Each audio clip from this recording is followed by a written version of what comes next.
मी तुमच्यातीलच एक सर्वसामान्य नागरिक असून आज स्वातंत्र्यानंतर कितीतरी वर्ष झाली तरी नागरिकांच्या सर्वसामान्य गरजा पूर्ण होत नाहीत।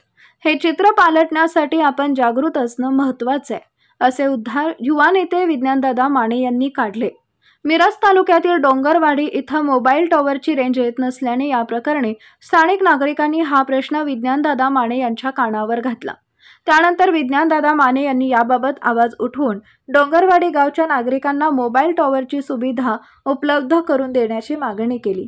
ती मागणी पूर्णत्वास आल्यानंतर काल 16 ऑगस्ट रोजी विज्ञानदादा माने यांच्या वाढदिवसानिमित्त डोंगरवाडी ग्रामस्थांच्या वतीनं त्यांचा सत्कार करून वाढदिवसाच्या शुभेच्छा देण्यात आल्या। या प्रसंगी विज्ञानदादा माने बोलत होते। यावेळी गावातील नागरिकांनीही मनोगत व्यक्त केले। या कार्यक्रमास कार्यकर्ते नागरिक उपस्थित होते।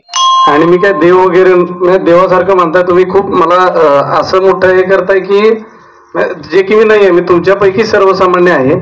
गावातले गाठीभेटी करत असताना मी आलो तुमच्याकडे पहिल्यांदा, आणि ही जी मूलभूत गरज आहे, म्हणजे मला एकच सांगायचं आहे सर्वच ग्रामस्थांना की सत्तेत असू देत किंवा नसू देत, ज्या मूलभूत गरजा आहेत प्रत्येक गावातल्या असतील किंवा शहरातल्या असतील, त्यासाठी 25 वर्ष देश स्वतंत्र झाल्यानंतर मला वाटतंय असं आपण काही यूपी बिहार मध्ये नाही आहे।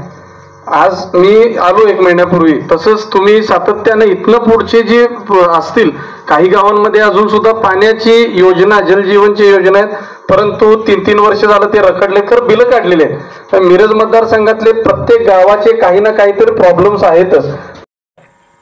आर्मीत आहे त्यांना आपल्या आई वडिलांना फोन करायचा किंवा आपल्या बहीण आहे, कोण कोण नात्यातली सगळी माणसं आहेत, त्यांना जर फोन करायचा झाला तर अशी अडचण आहे की फोन लागत नाही। आज आम्ही तुम्हाला देवासारखं मानतो दादा, देवासारखं मानतो। आज तुम्ही एका महिन्याच्या आत आम्हाला टावरचं काम करू